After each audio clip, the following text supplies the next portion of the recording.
Dalam tutorial video ini, kita akan mempelajari tentang apa itu homeostasis, apa itu termoreseptor dan perannya, serta mekanisme umpan baliknya. Kita juga akan mempelajari tentang endotermik dan ektotermik.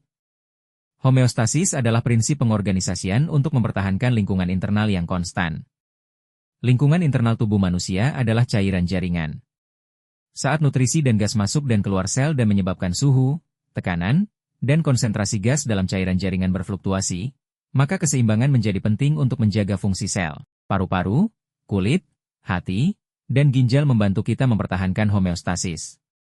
Paru-paru mengatur karbon dioksida dan oksigen dengan bantuan pusat pernapasan otak. Kulit mengatur suhu, yang dikendalikan oleh hipotalamus otak. Hati membantu mengatur glukosa dengan mengendalikan kadar insulin dalam darah. Ginjal mengatur urea dan garam mineral berlebih dengan ekskresi urin dan air oleh hormon antidiuretik. Peran otak termoreseptor adalah reseptor sensorik yang sensitif terhadap perubahan suhu. Kulit memiliki reseptor tersebut sehingga dapat merasakan suhu panas dan dingin. Termoreseptor terhubung ke pusat pengaturan suhu di otak yang disebut hipotalamus. Jadi apa yang terjadi saat kita merasa panas? Saat kita merasa panas, terjadi peningkatan suhu termoreseptor yang merangsang hipotalamus dan neuron pun teraktivasi. Hal ini meningkatkan produksi keringat, relaksasi otot-otot erektor rambut, pelebaran kapiler darah, dan penurunan reaksi metabolisme. Akibatnya, suhu tubuh menurun. Pendinginan tubuh dalam kasus ini disebut umpan balik negatif.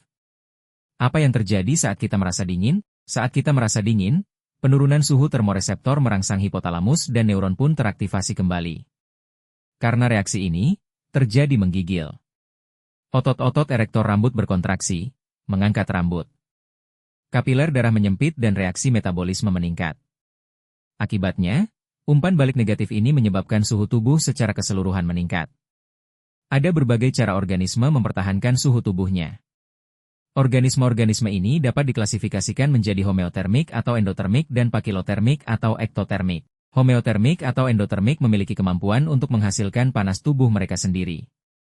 Satu-satunya kelas organisme endotermik adalah mamalia dan aves. Sifat ini membawa kita pada fakta bahwa banyak spesies mamalia dan burung telah mampu menjajah beberapa bagian terdingin di bumi.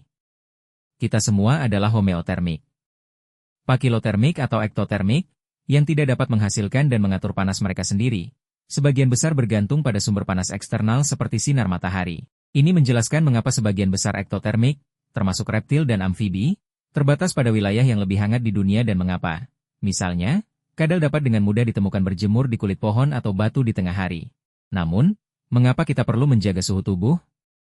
Suhu tubuh yang konstan sangat penting agar reaksi yang dikatalisis enzim dapat berlangsung pada tingkat optima.